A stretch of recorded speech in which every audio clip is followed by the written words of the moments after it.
Tama po ba ang datos, no, regarding ilan ba talaga ang naaresto? So sa nakalap naming datos, 216 po ang total na arrested, including 91 minors. And of the 91 minors, 27 are children at risk. Ibig sabihin, 15 years old and below. Tama po ba yung datos? The total data, 244 were arrested, wherein confirmed legal age is 154, and we have 90 minors. 90 Speaker. minors, hindi po 90, 91. Madam Speaker. 204. Broken down as follows: child in conflict with the law, 15 inquested, 45 child at risk is at 30. Madam Speaker. Yung total po was 244 po ba ang banggit? 44. Thank you. Yes. Thank you. So, initial data po yung nakuha namin. So, thank you for the updated. Mas marami po pala yung total arrested, no? Okay. Well, yun nga po ang tanong natin. Una, ano yung naging status nung minors that were arrested? Yung sinabi nyo ay may 15 na inquested of the minors. So, ibig po sabihin nito, mga children in conflict with the law. Yes. Ibig sabihin, older than 15 but younger than 18. Tama po ba? Yes, Madam Speaker. So, dumaan po sa proseso ng determinasyon kung meron silang natawag dyan, wisyo. Parang ganon. Ano nga po ba yung term? The legal term is whether they have discernment, Madam Speaker. discernment. Thank you, thank you. So sa determination po, sa proseso ng determination, 15 po na mga children in conflict with the law ang na-inquest. Ibig sabihin, nakasuhan na po. Tama po ba? Yes, Madam Speaker. At ano po ba ang mga kaso ang final sa mga ito? Maybe we can give you the detail within the day, Madam Speaker. Okay. We would appreciate that, Madam Speaker. In general, meron po bang mababanggit? Like, in general, arson, okay. direct assault, Okay. physical injuries, Thank you. may robbery, We will just destruction of property. thank you. Just submit it to you, Madam Speaker. Yung mga 30 children at risk, so ibig po sabihin ng terminong yan, yung mga 15 years old and below na arestado, ano po ang nangyari sa kanila? At the time, nung umaga ng September 2022, they were still detained, under detention by the police. So ano po ang status na ng mga Madam children, Speaker, CAR? they are turned over to the Reception Action Center Manila of Social Welfare and Development. Nasa DSWD na po, Madam Speaker. Nasa DSWD na po. Ibig po ba sabihin yan, hindi na po sila arestado ng police? They are. Arestado pa rin but po. in custody of the DSWD. Undergoing counseling, Madam Speaker. Yung tinuturuan po natin yung ating mga kabataan regarding values, morality, etc. How to be a good citizen, Madam Speaker. Gaano katagal pa po sila mananatili sa kustodiya ng DSWD? Come again, Madam Speaker. Gaano katagal pa po sila mananatili sa custody ng DSWD? We have to ask the DSWD, Madam Speaker. I think they have to determine kung gaano katagal po sila, Madam Speaker. Because the custody, Madam Speaker, is under the DSWD. It's no longer with the PNP, Madam Speaker. Okay. So, kanina tinanong ko kung arestado pa. Sabi nyo, arestado pa po. Yeah, pero hindi na ng PNP. Nasa DSWD. Yes, Madam Speaker. Okay. Does the masasabi ba na yung um, handling ng mga children at risk ay alinsunod sa tinatakda ng juvenile justice law at iba pang mga related laws pertaining to the rights of children in conflict with the law and children at risk? Definitely yes, Madam Speaker. Okay? That is noted po. Ngayon, ang isang issue po, nung bumisita tayo, ang isang issue na tumampok ay yung usapin ng alleged or possible excessive use of force by the police in effecting the arrests on September 21. No, meron po tayo in particular nakausap doon sa MPD, Alexis Lasik. So siya po ay isang 27-year-old PWD, person with disability, taga Marikina. Sumama talaga siya sa protesta bilang taga Marikina dahil biktima daw siya ng baha, no? At isa rin siyang community artist. Tapos actually, sabi niya, yes, kasama siya sa mga nagprotesta, pero nasa gilid lang daw siya nung meron ng karahasan. No? At siya ay dinampot at binugbog, no? nung habang inaaresto. And in fact, may mga footage, maraming available na footage about showing his arrest in particular. Very clear, malinaw po yung itsura. No? So kinakaladkad sa kalsada, nabugbog ng maraming mga pulis. No? So, meron po bang investigasyon na isinasagawa ang PNP sa sariling personnel regarding these allegations of excessive use of force in effecting the arrests on September 21? Yes, but it's very hard to answer, especially the excessive, Madam Speaker, because during the rally, we thought it was very peaceful, but there were rioters, may mga hawak pong barel, may mga molotov, may mga bato, may mga glasses na binabato sa ating kapulisan. Even maximum tolerance po yung ginagawa po ng ating PNP. But when it was chaotic, it was too much. So the police had to act on it. But wala naman pong na-ICU. Ano po? And even on that, siguro incident na nangyaring yon, it's an isolated case.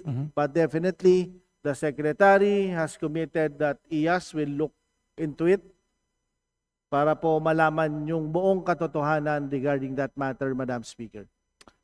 Thank you, Madam Speaker. Pero yung PNP po, siguro naman meron pong standards and protocols na sinusunod sa pag-aresto.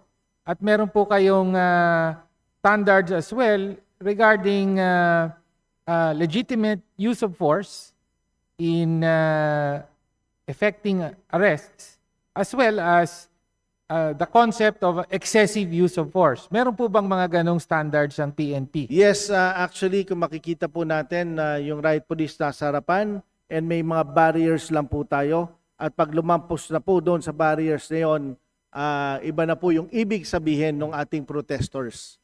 No, so nakikita naman po natin yung ating mga riot police na they were just protecting themselves kahit tinatadyakan sila, binabato sila, pero wala pong excessive force na ginawa ang ating mga riot police. Pero pag lumabas na po doon sa barriers, the police needs to act on it because hindi na po sumusunod sa batas ang ating pong mga protesters. Magiging chaotic na po ang ating pong mga protesta na nangyayari po sa ating kalsada, Madam Speaker. Thank you for that. Yung tanong lang po ay kung meron po bang mga patakaran at protocol at training, individual training ang mga pulis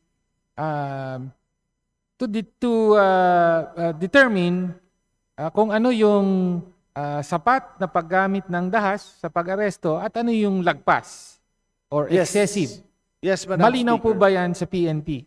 Yes, Madam Speaker. May training po tayo Okay. at may plano po tayo in every protest na ginagawa po. Pero pinaka-importante po na wala pong masasaktan ng mga kababayan po natin. Okay, so tinatanong ko lang po para malinaw, no, kung merong mga ebidensyang lumabas, halimbawa mga video, pwede nating ma-determine kung sapat lang ba, tama lang, or excessive yung ginamit na puwersa, lalo na kung hindi lumalaban. No, there is no resisting on the part of the individual being arrested. Okay, Madam Speaker, susunod na tanong po ay regarding Revised Penal Code Article 125. Ito po yung mga RPC provision on delay in the delivery of detained persons to the proper judicial authorities. So dito po sa RPC ay may mga tinatakda pong panahon kung kailan dapat kasuhan ang mga arestado at detenido. So sabi po rito, may mga parusa pagka nilabag po ito. The penalties provided in the next preceding article shall be imposed upon the public officer or employee who shall detain any person for some legal ground and shall fail to deliver such person to the proper judicial authorities within the period of 12 hours for crimes or offenses punishable by light penalties or their equivalent.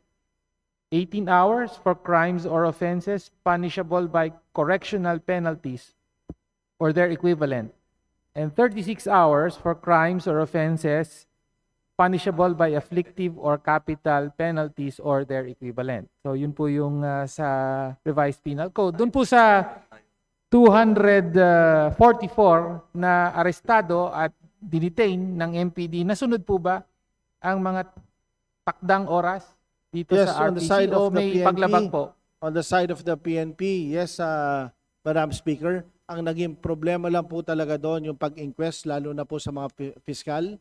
Kasi we have to remember, yung confirmed legal age is 154 yung ating kinasuhan.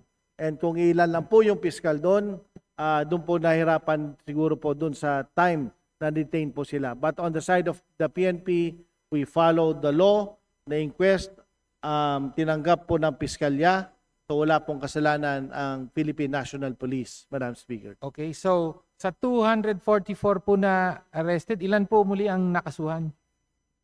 154, confirmed legal age, Madam Speaker. 154 of legal age. So sila po ang nasampahan ng... And 15 minor and plus the 15 Inquested. mentioned earlier. That were, Inquested. yes. Thank you. So ang sinasabi niyo po ay nasunod ang prescribed period at kung may delay dahil po ito sa piskal, ganun po ba ang paliwanag? Yes, Madam Speaker, yung pag-inquest po kasi lalo na kung medyo matagal rin po yung piskalya, and 154 po ito, no? So nando na po yan minsan sa piskalya, Madam So Speaker. ang sinasabi niyo po ay posibleng lumagpas dahil nga sa mga delay na binabanggit niyo. Lumagpas sa prescribed hours. It is possible, Madam Speaker. Okay. Okay, ngayon of course ang isang concern dito ay yung usapin ng casualties, the actual casualties. Soon after the incident, September 22, Secretary Remulla was quoted in media as saying there were 0 casualties. I repeat, there were 0 casualties. What is spreading around in social media is fake news. Tumitindig pa rin po ba ang DILG sa statement na ito? As far as the PNP inflicting casualties, yes, we have casualties in the police. In the police. Yes, we have 151 casualties. Okay. 2 behikulo ng motor ay nasunog. Mhm. Yung iba po ay na-hospital pa. Ang mga truck po natin nasunog ay 6 na truck na damage. May 10 truck na nakita natin nasunog. Okay. How about sa panig po ng mga mamamayan? Yung mga protesters?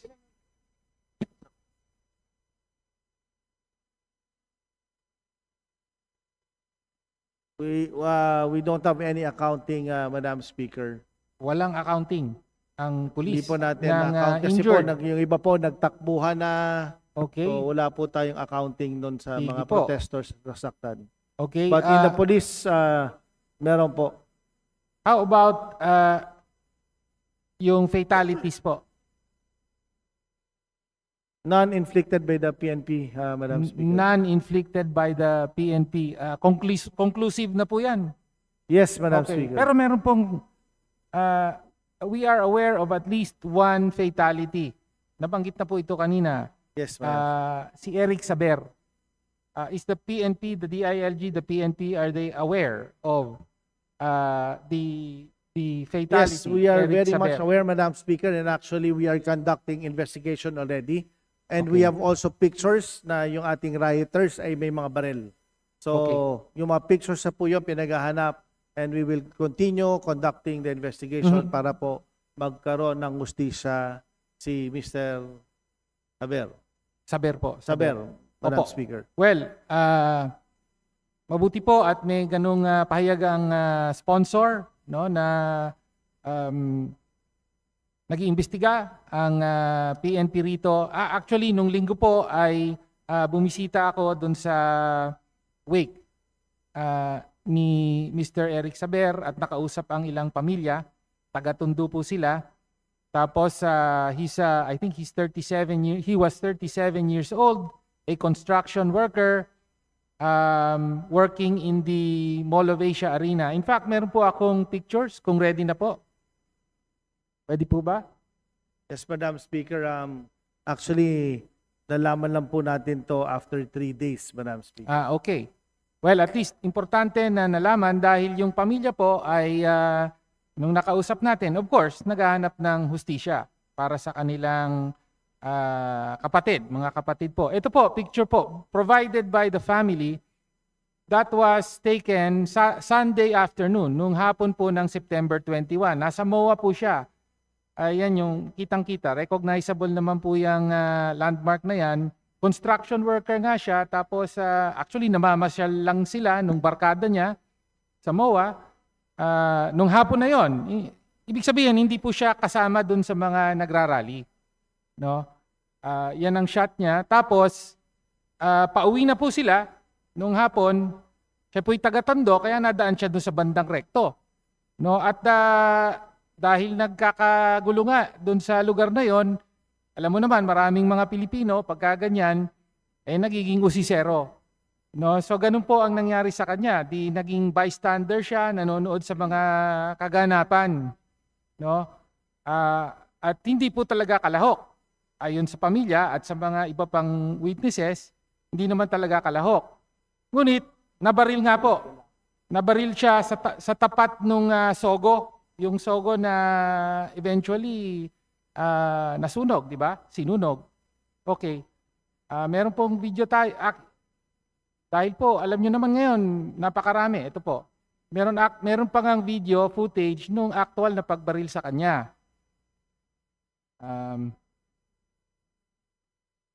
Ito po yun. Yan po, yung naka-orange shirt. Tumatawid siya ng rekto, sa tapat niya ng Sogo, at then bumagsak siya. No? Marami pong mga versions ng video na ito. Hindi ko alam kung hawak ng pulis ang video na ito. No? Meron pong video nung actual na pagbaril sa kanya, tumumba siya. Tapos meron pang ibang mga video available na yung malapitan na. No? Na nakikita siya mismo. Madam Speaker, we don't have that video. Okay. If our colleague would allow it para tuloy-tuloy yung investigation natin. Sige po. Yes, we can get the copy of the video as well. Perhaps the family will provide. Ito po actually widely available on social media. Pero ako po, nakumpirma ko dun sa pamilya na siya nga yan. Si Eric Saber nga yan. No? Ang nakikita po natin, tumatawid siya sa kalye. Wala namang ginagawa, no, na karahasan or anything. So seeming to confirm yung sinasabi na usisero siya, no? At nabarel. In fact, may sound diyan, kaya lang ni-request, pinakiusap sa akin ng rules na wag na po, baka masyadong makatrauma, no? Pero meron din pong sound diyan, at least 3 gunshots are heard, no? Tapos, yan po yung nangyari sa tapat ng Sogo. At di ba ang naririnig natin na information is that may bumarel tapos tumakbo sa loob ng Sogo, kaya po yung mga ibang mga involved, no, ay pumasok doon at doon nagkagulo sa loob ng Sogo dahil hinahabol po yung mga bumarel. Ngayon, ang huling picture po natin, ito po, last slide.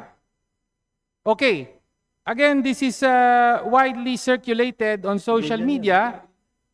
Ito po yung Sogo, no? Yes. Actually, this is actually a screen capture of video. Yung mga pumasok po na bumarel, tapos eventually lumabas. So, sa video, yung gunman na nagpaputok po ay yung yung naka-blue sweater or sweatshirt. Siya yung gunman, makikita sa video yon. Pumasok. Tapos yung dalawang yan, sinundan siya, parang ni-rescue siya. No, tinulungan para makalabas. No? The point being, Madam Speaker, meron pong, ito actually makikita mo yung mga muka ng mga individual. So, wala tayong conclusion na sinasabi, sino ba ang mga yan? No? May mga iba nagsasabi, police ba yan or what? Madam Speaker, Ang punto lang po can I ay answer? there is evidence circulating on social media of gunmen in the vicinity right where the shooting happened. No? So in other words, kung tatrabahuhin po ng police ay maari pong possibly ma-identify yung actual na bumaril kay Eric Saber. No? At aware na po ba ang PNP sa footage na ito at may isinasagawa po bang investigasyon?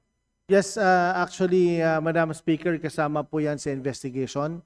Dahil hindi po yan mga polis, yan po yung sinasabi natin ng mga rioters na may mga barel. So, Opo. they are not part of the organization of the Philippine National Police, Okay. Madam Speaker. So, riders po ba ang sabi nyo? Rioters. Rioters. Rioters. Mga Okay. nagra-riot po nun. Okay, so aware po ang PNP rito. Yes, At kasama po yan sa iniimbestigahan ng PNP. Categorically, sinasabi na po ng PNP na They are not ng part of DILG the na hindi organization. sila No, bahagi. Madam Speaker. Okay. Thank you for that. And hopefully, magtagumpay po ang investigasyon, no? Dahil klaro naman, clearly identifiable ang mga individual na yan. Okay. Nung kami po ay bumisita, nagpahayag po kami ng pagsuporta sa pamilyang Saber sa kanilang panawagan para sa hustisya, no? So hopefully masarahan po ito at hindi po manatiling one of those unresolved cases, no? Okay, thank you. So sa ibang topic na po tayo, meron pang panahon. Ang sunod na questions po natin, maiba naman, ay kaugnay po sa Bureau of Fire Protection, no? Yung usapin po ng procurement of fire trucks, no? Sa nakaraang kongreso may naging investigasyon na kaugnay dito. Pero meron po lang akong naisipa confirm, no, na kaugnay sa flood control corruption scandal ay na-involved na po ang isang commissioner ng COA, si Commissioner Mario Lipana, no, dahil pinagbabawal po ng konstitusyon na ang sinumang miyembro ng Constitutional Commission ay merong financial interest sa anumang kontrata ng gobyerno, no? At lumabas na po ang katotohanan na si Commissioner Lipana ay ang asawa niya ay isang kilalang kontraktor. So meron pong Olympus Mining and Construction na may maraming mga kontrata sa DPWH, including flood control projects in Bulacan. Pero nais ko rin pong ipakumpirma na si Marilu Lipana, ang asawa po ni Commissioner, ay naging contractor and supplier din ng Bureau of Fire Protection. Tama po ba na in the previous administration ay kasama ng F-Cura, isa pang contractor, yung Gembar Enterprises ni Marilu Lipana ay supplier po ng mga fire truck sa BFP. Tama po ba yon? I think Gembar, it's just a joint venture, Madam Yes. Speaker. Opo. Pero does the BFP confirm the information that Gembar is the in a joint venture with F-Cura, yung Gembar ni Marilu Lipana ay may kontrata po para mag-supply ng F-Cura is the 61 units of 1,000 gallon capacity fire truck. the lead bidder is F-Cura, Madam Speaker. Yes. Pero kasama po yung Gembar. Tama po? As joint venture, As Madam. joint venture. Okay. So yun lang po, kino-confirm po natin yung na ganun nga, merong kontrata, no? So in other words, hindi lang po sa DPWH, kung hindi pati sa among others sa BFP. Ngayon, ano na po ang status ng procurement of fire trucks with BFP under the new administration? Kumusta na po? Ano ang latest updates po We dito? have ongoing procurement of fire trucks, and in fact, in 2025, we're expecting 132 fire trucks. And by for 2026, we are expecting 308 fire trucks with a total of 440 fire trucks, 2025 and 2026, Madam Speaker. So, for 2025 and 2026 ay a total of 440 40, Madam Speaker. fire trucks po. Anong capacity po? Iba-iba po ito. Okay. So we will kindly give you the details sige po. ng ating pong kinukuhang mga fire truck. Because depende po sa lugar. Minsan may mga maliliit po tayong lugar Tama. dapat 500 gallons lang. May malalaki na 1,000. So depende po because ang BFP po ngayon is data-driven. So kung ano po ang kailangan ng munisipyo, yun na po ang ginagawa at binibili ng ating Bureau of Fire and Protection. Madam Okay. Speaker. Thank you. We would appreciate the data para hindi na po tayo tumagal. Paki-submit na lang po. We'll give it to you in 2 hours, Thank you po. Madam Speaker. At ano po ang status nung contract? Na-award na po ba? Or magbibidding pa lang? Ano po ba ang status? 2025, the 130 is for delivery already. 130 for delivery. 132 Okay. units. 32 for delivery. And for 2026, ongoing po ang ating procurement for 308 fire trucks. Madam Speaker. 308 Fire trucks. ongoing. Ongoing po ang Yung procurement. 132 for delivery, meron na pong contractor? Sino po ito? Contractor. Isa lang po ba or many contractors? Yung na-award po, dun sa 132. They are 3 contractors. 3 contractors. Yes, Madam. Pwede pong pakibanggit. Palmer Asia, Palmer Asia. Fire Coach, Fire Fire Coach, Coach. and And F-Cura. F-Cura. Okay, thank you po. Okay, so salamat po sa impormasyon na ito. Tinatanong po natin dahil sa nakaraang kongreso ay naging subject po to inquiry, yung procurement. So sinusubaybayan po lang natin yung developments dito. Okay, last set of questions, paubos na rin po ang oras natin, ay may kinalaman po sa yung concerns natin regarding job order and contract of service, no? Salamat po sa DILG dahil nakatanggap po tayo ng datos kaugnay sa mga LGUs, no? Actually, ito ay natanggap natin ay mga plantilla positions ng LGUs. So, according to information here, there are 47,018 plantilla positions for LGUs across the country. Ang concern po natin ay napakaliit po ng bilang na yan, considering that we have over 42,000 barangays, no? So halos a little over 1:1 lang po. Bawat isang barangay may isang plantilla position. Parang ganun ang lumalabas. So napakalaki po ng kakulangan ng mga plantilla positions Yes, sa Madam mga Speaker, LGU. salary grade 1 lang po yung hiningi. So salary grade 1 lang At po. salary grade 1 lang po Yes, ang Madam nandito. Speaker. Okay, well, thank you for that clarification. However, ayon po sa datos ng Civil Service Commission, ang pinakamalaking bilang ng mga job order at contract of service ay sa mga LGU. Meron po bang datos ang sponsor? Ilan po ang total JOCOS sa ating mga LGUs? As of now, we don't have any data, Okay. but we can generate it. Sige, okay na po. Anyway, according to civil service data, hindi ko po hawak ngayon, pero it's around 700,000 no, na mga JO or COS sa ating mga LGUs. Naglabas na po ng Joint Circular number 1 ang DBM at COA na nagtatakda na sa katapusan ng taon ay dapat po itigil na ng at least national government agencies ang pag-hire ng mga JO or COS, no? So either wag na sila mag-hire o gawin nilang regular yung kanilang, or at least casuals, no? Ibig sabihin meron ng employer-employee relationship kahit hindi naman sila permanente para sa mga national government agencies. However,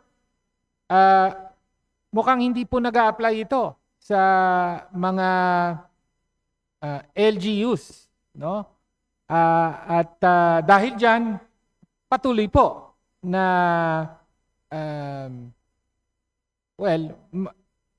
mananatiling napakalaki ng bilang ng mga nagtatrabaho sa gobyerno, in this case local government units, na hindi kinikilala bilang empleyado. Wala silang employer-employee relationship. Hindi sila binabayaran alinsunod sa salary standardization law. Wala silang mga benepisyo. So, ano po ang plano ng DILG para mabawasan, kung hindi totally mawala, ang widespread na paggamit ng JOCOS sa ating mga LGUs? Lalo pa at ang karamihan dito hindi nababayaran kahit man lang sa minimum wage. Yes, Madam Speaker. First of all, Madam Speaker, regarding LGUs, and the LGU has only supervisionary powers over them. And LGUs had salary cap, Madam Speaker. Kaya yung mga permanent po natin ay may number lang dahil may salary cap po tayong sinusunod, Madam Speaker. Well, totoo po yun. Pero dahil nga ang may mahigit 700,000 na mga job order and contract of service, presumably, ang trabahong ginagampanan ng mga ito ay kailangan at esensyal para sa mga LGU, no? Kaya po ang sinasabi po ba ng ating sponsor is ay sa hinaharap, sa malapit na hinaharap ay wala pong prospect ang mga JO at COS na maging regular na empleyado ng mga LGU. Yes, as long as may salary cap po, wala po tayong magagawa. Kailangan rin po tayo sumunod sa batas, Madam Speaker. Ang batas na tinutukoy po ay ang Local Government Code. Yes, Madam Speaker. Okay. Yes. Ang sinasabi niyo po ba na para maging regular ang mayorya sa mga JO at COS sa LGU, kailangan pang amyendahan ang Local Government Code? Yes, 55% and 45% na po kasi ang pwede nilang gamitin. Okay. Ano po, meron po bang recommendation ang DILG regarding possible amendment of that salary cap? Actually, we will abide by the wisdom of Congress. So if there's any amendment, the ILG will always follow the wisdom of Congress, Madam Speaker. Okay. Well, tatapusin ko na po, Madam Speaker. Of course, in the same way na tinitindigan po natin ang regularisasyon ng mga job order at contract of service, marami dyan, matagal na sa mga national government agencies. No? Kailangan pong gawin silang regular. Ganun din po sa ating mga LGU. No, ang pinakamalaking bilang po ng mga gumagamit ng ENDO, yan yung tinatawag na ENDO sa private sector, ay ang gobyerno at partikular ang mga local government unit. So, whether sa kasalukuyang budget or kung kailangang amyendahan ang local government code ay kailangan pong harapin ng Kongreso ang napakalaganap ng pagsasamantala sa mga manggagawang ito ng gobyerno. With that, Madam Speaker, maraming salamat po. Thank you, Mr. Sponsor.